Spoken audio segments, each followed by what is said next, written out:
Hello, wana ufalme popote pale mlipo duniani. Mimi ni Dr. Gordon Gunewe, balozi wa serikali ya mbinguni hapa duniani, na leo naomba tujifunze juu ya nguvu ya petition, yani maombi inayofanywa kwa mtazamo wa ufalme.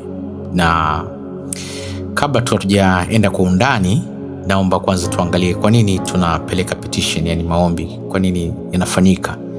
Na moja kwa moja tuangalie mstari wetu wa msingi katika Mwanzo 1:26. Tutaona sababu iliyopelekea kwa nini serikali ya mbinguni iamue watoto wa ufalme au wanadamu wapeleke petition au maombi. Kulikuwa kuna haja gani? Kwa nini kimepelekea watu wafanye petition au maombi? Ukisoma Mwanzo 1:26, katiba ya ufalme inasema, Elohimu akasema, na tumfanye Adam kwa taswira au nakala yetu Betsalmenu, sawa sawa kama sisi tulivyo kidmutenu, ili awe mtawala wa kifalme, viirdu kwa samaki wa baharini na ndege wa angani na wanyama wa dunia yote, pia na kila chenye kutambaa juu ya dunia. Kwa hiyo ukiangalia context ya Mwanzo 1:26 ni kwamba hawa wenye nguvu watatu, yani Baba, Mwana na Roho Mtakatifu, kwa ujumla wanaitwa Elohim, waliamua kumfanya au kumzaa mtoto wao jamii ya Adam ili akawe mtawala wa kifalme kwa dunia nzima na vyote vilivyomo. Maanake yeye ndo alipewa mamlaka ya kutawala, kuwa mfalme, kuwa mtawala wa dunia. Lakini wakati anaposema ili awe mtawala wa kifalme, ili akatawale samaki, unaweza kuona alijengua, yani aliposema awe yeye, wao walijengua kuitawala dunia moja kwa moja, yani kuitawala dunia moja kwa moja. Kwa hiyo Adam na Hawa ambao na uzao wote jamii ya Adam, wao ndio waliopewa jukumu la kuitawala dunia na vyote vilivyomo moja kwa moja. Kwa hiyo Yahweh Elohim, mfalme wa mbinguni, wao walijiengua, walijiexclude kutoka katika kuitawala dunia moja kwa moja. Kwa hiyo Adam na Hawa ndio walikuwa na mamlaka ya mwisho, yani ultimate authority ya dunia hii.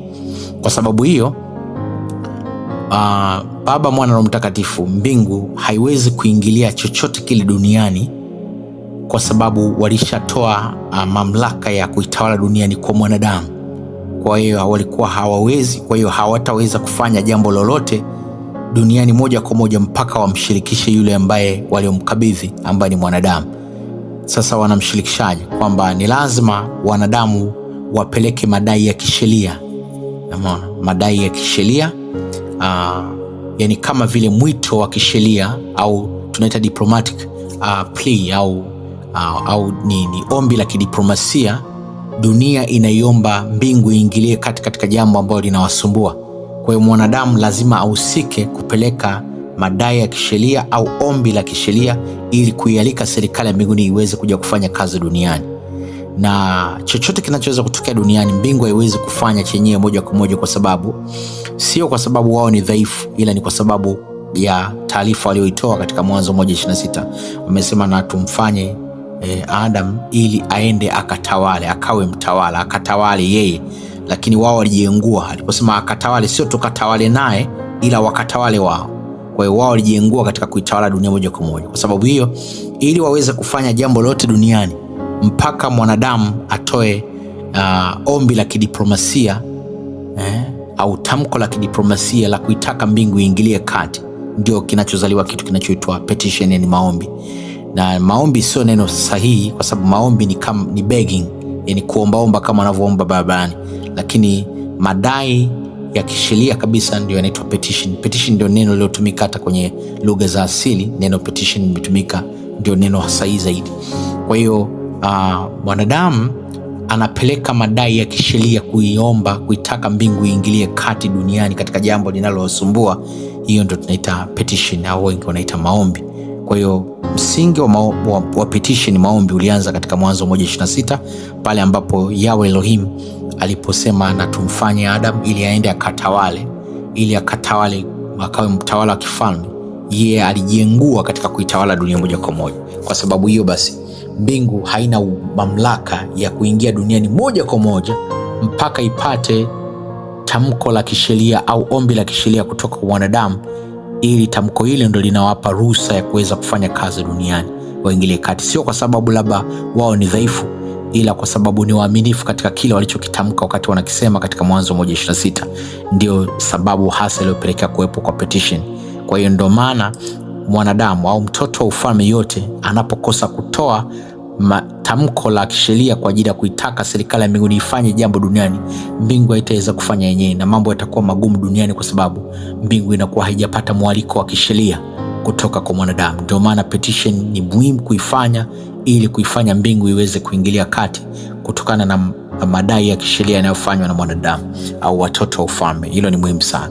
Kwa hiyo kwa nini tunapeleka petition? Kwa sababu wakati Yahweh Elohim anamuumba mwanadamu, alimpa yeye kutawala mwanadamu, kutawala. Kwa hiyo yeye ndiye alikuwa na mamlaka ya mwisho, ile ultimate authority. Kwa hiyo mbingu haiwezi kuingilia kati bila mwanadamu kuweza kutoa tamko au dai la kisheria la kuiruhusu mbingu kuja kufanya kazi duniani. Na ndio maana unaweza kuona katika kuanzia Mwanzo mpaka Ufunuo, maeneo yote ambapo Baba wa mbinguni alipotaka kufanya kazi, ilibidi amshirikishe kwanza mwanadamu, ili mwanadamu ampe kibali cha kisheria cha kuingilia dunia. Hata mwanzo pale, kabla akipotaka kuweza kuipiga dunia kwa gharika, ilibidi kwanza amtafute mtu wa kumpa uhalali wa kisheria wa kuigusa dunia. Ndio maana alitumiwa Nuhu.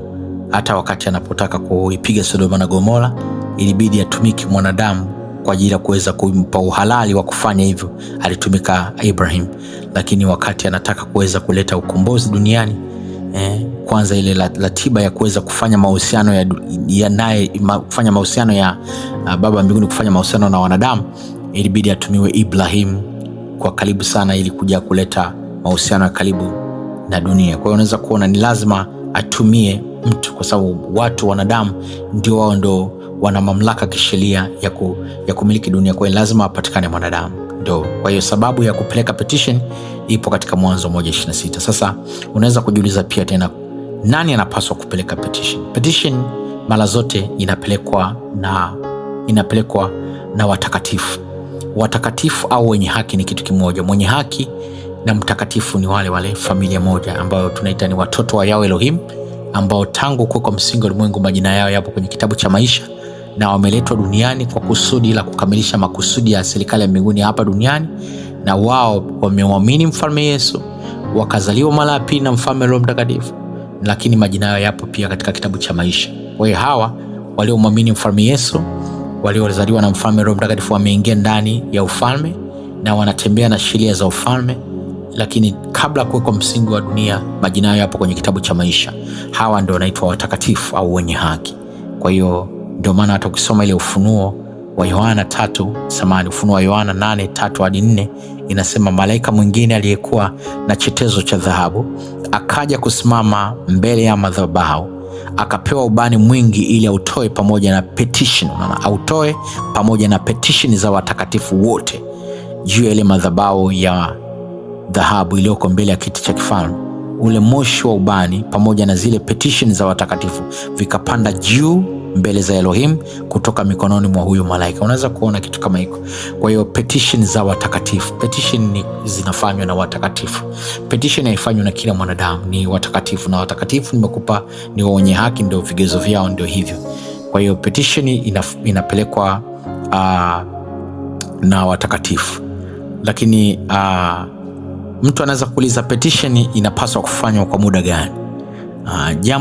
Jibu lipo wazi. Bwana mfalme Yesu alizungumza katika Luka 18:1 akitoa parable, akasema, inasema, kisha Yesu akawapa wanafunzi wake parable hii kuwaonesha namna inavyowapasa kupeleka petition kwa Elohim wakati wote, at all times, na wala hawapaswi kukata tamaa. Unaweza kuona. Kwa hiyo petition inapelekwa wakati wowote, yani kila saa, na wala mtu hapaswi kukata tamaa. Sasa unaweza kujiuliza, napelekaje? Unaweza kuwa uko kazini, ukawa kuna wakati mwingine uweze kutoa sauti kubwa, ukawa unaongea kimya kimya, dakika chache, dakika mbili, kila kipita ile saa moja unaweza kutumia dakika 2, dakika 1, dakika 3, sekundi kadhaa kuzungumza na Baba kitu fulani. Kila saa likipita lazima uzungumze, upeleke madai ya kisheria kule mbinguni. Kwa hiyo petition inafanywa wakati wote, sawa sawa na Luka 14:1. Sasa labda naomba nikufafanulie au nikuchambulie juu ya nguvu ya petition inavyoweza kukamilisha mambo, na hiyo ipo katika Yakobo 5:16. Inasema kila mmoja akili kukosea kwake kwa mwenzake, na kila mmoja akipeleka petition kwa ajili ya mwingine ili mpate kufanikiwa. Unaweza kuona unapeleka petition kwa ajili ya mwingine ili mpate kufanikiwa. Anasema lakini petition za mwenye haki zina nguvu, tena zinafaa sana katika kufanya vitu kutokea na kukamilisha mambo. Na petition zinazoweza kuwa na nguvu ya kufanya vitu kutokea na kukamilisha mambo ni petition za mwenye haki. Zina nguvu sana na zinafaa katika kufanya vitu kutokea. Hilo ni muhimu sana. Ndio maana petition inaweza kugeuza tukio la miaka mingi ya mbeleni, hata kama ukiwa upo duniani umekufa. Lakini kama ulipeleka petition leo hii, kupeleka petition kwa ajili ya jambo fulani, na kupeleka ombi au petition kwa ajili ya jambo fulani, hilo jambo litafanyika miaka 3000 ijayo, miaka 4000. Ukipeleka petition alafu hata kama utatoka duniani, ile petition itafanya kazi kama hilo tukio linatakiwa lifanye kazi miaka 3 ijayo. Unaweza kuona kitu kama hicho. Kwa hilo ni muhimu sana kulielewa, ili kila mtu aweze kuweza kulielewa hilo. Kwa hiyo kwa mfano ukisoma Mathayo 24:14-25, kisha anasema kisha injili hii ya ufalme itakuja kuhubiriwa ulimwenguni kote kwa udhihirisho kwa mataifa yote, ndipo ule mwisho utakapokuja.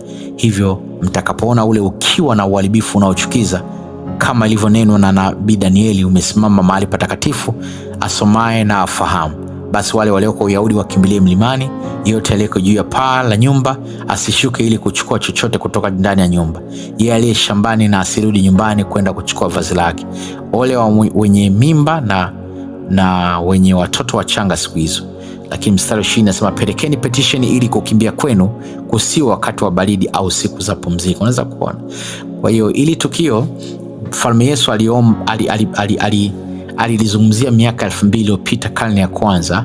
Alikuwa anawaambia Waisraeli au mitume, wale wanafunzi, kwamba baada ya injili ya ufalme mpinga Kristo atasimama. Sasa mpinga Kristo atakaposimama, kutatokea nyakati ngumu sana. Sasa katika kutokea nyakati ngumu, ndio anawaambia sasa ni tukio lifanyika karne ya kwanza, lakini anawaambia hilo tukio lenyewe litafanyika, anawaambia karne ya kwanza, lakini tukio ambalo litafanyika miaka mbeleni, siku za mwisho, kipindi cha mpinga Kristo. Sasa ndio anawaambia hebu pelekeni petition ili kukimbia kwenu kusiwe wakati wa baridi. Unaweza kuona. Kwa hiyo anawaambia wapeleke petition katika tukio ambalo litafanyika miaka mingi mbeleni, ambalo mpaka leo hii halijatokea, lakini litakuja mbeleni. Lakini walipeleka petition, kama walipeleka petition karne ya kwanza, manake litatokea kwa vile walivyopeleka petition. Mitume wapo, watu waliokuwa karne ya kwanza wapo, lakini kama walipeleka petition ili kukimbia kwao kusiwe kipindi cha baridi, manake ni kwamba Bwana Yesu aliwaonya wapeleke petition mapema, ili petition ina uwezo wa kukaa na ikafika ile tukio na likageuzwa kulingana na kile walichoomba, hata kama leo hawapo. Kwa sababu gani nasema pelekeni petition ili kukimbia kwenu kusiwe wakati wa baridi? Kwa maana wakati huo kutakuwa na mateso makuu ambayo hayajapata kuwako tangu mwanzo wa dunia mpaka sasa, wala hayatakuwapo tena. Unaweza kuona. Kwa hiyo itakuwa ni kipindi cha mateso makuu, lakini waliambiwa wapeleke petition ili kukimbia kwao kusiwe kipindi cha baridi. Kwa hiyo unaweza kuona nguvu ya petition. Ina uwezo ukapeleka petition mwaka huu, lakini petition ikaja kufanya kazi hata zikapita miaka 5000 mbeleni. Tukio la miaka 5000 unaweza kulipelekea petition leo na likaja likaleta matokeo. Kwa hiyo Bwana Yesu aliwaambia hapa pelekeni petition, lakini aliwaambia karne ya kwanza, ila tukio hilo ni la mbeleni sana, na wenyewe wamekufa saizi hawapo, lakini tukio ambalo ni la mbeleni. Kwa hiyo petition ina nguvu ya kufanya mambo, kugeuza vitu vya mbeleni vikafanya kazi, hata kama mwenyewe ukiwa upo, mradi ulipeleka petition kwa ajili ya jambo. Kwa hiyo ni wigo mzuri kwa ajili ya kupeleka petition kwa ajili ya watoto wetu, wajukuu za wetu utakao kuja miaka ijayo.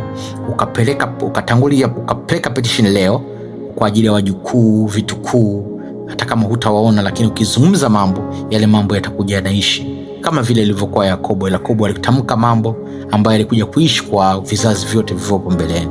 Kwa hiyo unaona petition ilivyo na nguvu. Lakini Mfalme Yesu pia unakumbuka kwenye alitoa petition, anasema asipeleke petition kwa ajili ya hao, bali napeleka petition kwa ajili ya hawa ulimwengu ili wawe na umoja. Unaweza kuona petition ilifanyika miaka 2000 iliyopita, lakini inaendelea kuishi kwa sababu ilitolewa zamani, lakini inaendelea kuishi ile petition. Lakini pia petition ina nguvu ya kugeuza mambo mabaya. Kwa mfano unakumbuka katika Isaya 38:1-6 kuna mfalme anaitwa Hezekia. Hezekia aliugua mpaka akawa karibu na kufa. Isaya akaja nabii na akamwambia, hebu tengeneza mambo ya nyumba yako taratibu zote, maana yake utakufa, hautapona. Hezekia akageuza uso wake na kuelekea ukutani na kupeleka petition kwa Yawe. Akamwambia Yawe, kumbuka jinsi nilivyotembea mbele zako kwa uaminifu na kujitoa kwa moyo wote, lakini nimefanya lile lililo jema machoni pako. Hezekia akalia sana. Pale pale baada ya kulia kupeleka petition kwa Yawe Elohim, neno la Yawe likamjia tena Isaya, nenda ukamwambia Hezekia, hili ndilo asemalo Yawe Elohim wa baba yako Daudi, nimesikia petition zako, nimeona machozi yako, na nimesikia petition na nimeona machozi pia. Nitaiongeza miaka 15 katika maisha yako, nami nitakuokoa wewe pamoja na mji huu katika mikono ya mfalme wa Ashuru. Nitaulinda mji huu. Unaweza kuona. Kwa hiyo unaweza kuona petition ina nguvu ya kugeuza jambo lote zito.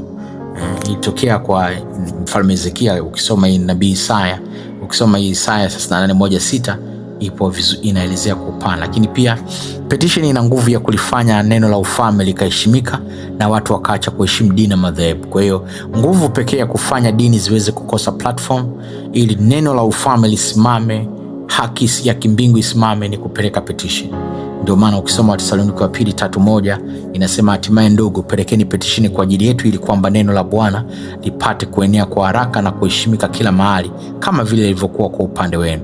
Lakini pia ukisoma Wakolosai 4:3-4 inasema pia pelekeni petition kwa ajili yetu ili Elohim atufungulie mlango wa kunena ili tupate kuitangaza siri ya Kristo ambaye kwa ajili yake mimi pia nimefungwa. Pelekeni petition ili nipate kuitangaza injili ya ufalme kwa udhahiri au kwa uwazi kama ipasavyo kuhubiriwa. Unaweza kuona kitu kama hii. Kwa hiyo njia pekee ya kuifanya injili ya ufalme iwe pana, isambae, ni kupeleka petition kila wakati. Utaona ile injili inazidi kusogea. Lakini pia petition au maombi yana nguvu ya kutuweka salama mbali na maovu. Ukisoma Wathesalonike wa pili 3:2 nasema, pelekeni petition kwa Elohim pia ili kwamba tupate kuwa salama dhidi ya watu waovu na wabaya, kwa maana si kila mmoja ana imani. Unaweza kuona kitu kama hiyo. Kwa hiyo kuna wengine hawana imani na serikali ya ufalme, hawana mahusiano nayo, kwa hiyo wanakuwa waovu, wanaweza kuwa watu. Kwa hiyo anasema pelekeni petition kwa Elohim ili kwamba tupate kuwa salama. Lakini petition au maombi ina nguvu ya kutuepusha tusiingie kwenye majaribu ya uovu. Sasa majaribu ya uovu ni kitu gani? Majaribu ya uovu sio mtu kufanya uovu, ila majaribu ya uovu ni kitendo cha shetani kutuingiza kwenye matatizo fulani ya kutufanya tuweze kujuta maisha yetu yote. Kwa mfano, unaweza ukaingia kwenye shida fulani, alafu ukashangaa shida ikakufanya ukatwe mkono au ukatwe miguu. Of course utakuwa unaishi, lakini utakuwa unajuta kwa sababu ungekuwa na mikono ungeweza kufanya vitu vizuri. Wakati mwingine unaweza kusikia umempoteza mtoto wako, amekufa, familia yako. Yaani kuna majanga yanaletwa ambayo yatakupa majuto sana. Yale ndio yanaitwa majaribu ya uovu, kwa sababu shetani ndio anayekupelekea kwenye kuingia kwenye yale majaribu ili uingie kwenye uharibifu, ili upate uchungu wa maisha. Majaribu ya imani yanasababishwa na Baba wa mbinguni, lakini majaribu ya uongo yanaletwa na shetani ili kutupa maumivu ya kudumu. Sisi ni watoto wa Yahweh Elohim, tutakuwa na maisha yanayoendelea, lakini ukiingia kwenye majaribu ya uovu manake utaishi ukiwa na majuto, kwa sababu kuna vitu vitatokea vyenye uchungu. Unaweza kuona mtoto wako akabakwa, mtoto wako kapata ajali, utashangaa labda kuna jambo linatokea la uovu la kuharibu biashara yako, labda duka lako linaungua au nyumba inaweza kuungua au chochote kinaweza kufanyika kibaya cha kufanya uweze kujuta. Sasa petition ina nguvu ya kutuepusha tusiingie kwenye uchungu wote ule wa maisha ambao adui angetusababisha. Ndio maana tunahitaji kupeleka petition. Ukisoma Luka 22:40 nasema, walipofika huko akawaambia wanafunzi wake, pelekeni petition msije mkaanguka katika majaribu ya uovu. Unaweza kuona mfalme Yesu alikuwa anawakumbusha, kwa sababu alipita kwenye kipindi kigumu ambacho mfalme Yesu anataka kuingia kwenda kulipa gharama kosa la waini pale msalabani. Sasa akawaambia pelekeni petition msije mkaanguka katika majaribu ya uovu. Yaani shetani akawatengeneza kitu cha kujuta maisha yenu yote. Unaweza kuona kama vile ambavyo Yuda ilimtokea, ile inaitwa ni majaribu ya uovu. Lakini Luka 22:46 nasema, naye akawauliza, mbona mmelala? Amkeni mpeleke petition ili msianguke majaribuni. Unaweza kuona. Kwa hiyo Luka 11:4 inasema, utusamee dhambi zetu kwa kuwa na sisi kama sisi tunavyowasamehe wote waliotukosea, wala usiruhusu tuingie kwenye majaribu ya uovu, bali utuokoe kutoka kwa yule mwovu. Unaweza kuona yule mwovu ndo anasababisha yale majaribu ya uovu. Ndio maana ni nzuri kupeleka petition, na hii katika Luka 11:4 ilikuwa ni mwongozo wa namna ya kupeleka petition. Mitume walimuuliza Mfalme Yesu, tufundishe na sisi kupeleka petition. Akaambia, mnapopeleka petition pelekeni kwa mwongozo au mfumo huu. Ndio alikuwa anapa zile content, vipengele. Kipengele kimoja hapo ni kupeleka petition ili Baba asiruhusu tuingie kwenye majaribu ya uovu. Ni muhimu sana. Lakini ukisoma Marko 14:38 inasema, kuweni makini na kupeleka petition, msije mkaingia katika majaribu ya uovu. Maana yake petition, anasema nafsi ina utayari lakini mwili ndio dhaifu. Unaona? Kwa hiyo kupeleka petition kuna kufanya usiingie katika majaribu ya uovu. Lakini Mathayo 26:41 inasema, kuweni makini na mpeleke petition, msije mkaangukia majaribuni. Hakika nafsi ina utayari lakini mwili ndio dhaifu. Kwa unaweza kuona majaribu ya uovu ni kitu kihatari sana, na ndio maana Baba wa mbinguni, Mfalme Yesu mwenyewe alikuwa anatuambia pelekeni petition, msije mkaingia majaribuni, kwa sababu ni kitu kizito na kinaweza kukusambaratisha maisha yako, kinaweza kufanya maisha yako yakawa kwenye majuto. Wewe ni mtoto wa Yahweh Elohim, hutapotea, lakini ile maisha yako ya duniani yatakuwa machungu, kwa sababu kuna vitu vitakutokea, vitakupa shida.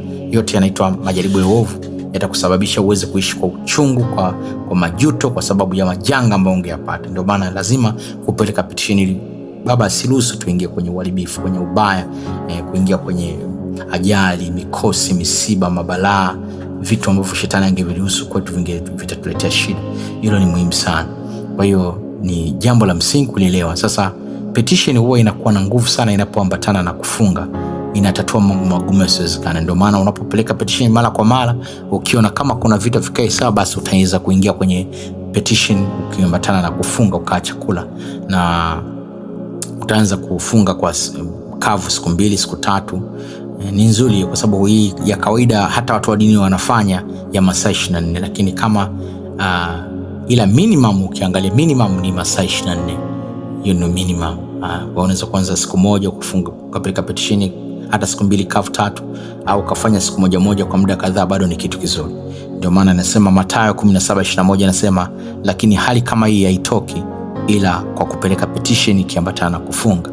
Kwa hiyo unaweza kuona kabisa kuna hali ambazo ziwezi kututoka kwenye maisha mpaka tupeleke petition, lakini lazima pia tufanye kufunga ili tuweze kuingia kwenye ujanzo na utimilifu wa kufanya vitu vigumu kuweza kuwa vipesi na mambo yaweze kutokea. Kwa hiyo kwa haraka hiyo ni dondoo ambayo itakusaidia kwa ajili ya kuweza kujifunza juu ya petition. Baba mbinguni awabariki sana, na kama utakuwa na swali, basi moja kwa moja utapiga kwa namba 0762609468, 0762609468, na moja kwa moja nitapokea balozi wa ufalme. Basi tutaendelea kuweza kujifunza pamoja. Serikali ya mbinguni impe maisha kila mmoja anayechukua hatua ya kuweza kutembea na sheria za ufalme. Asanteni sana.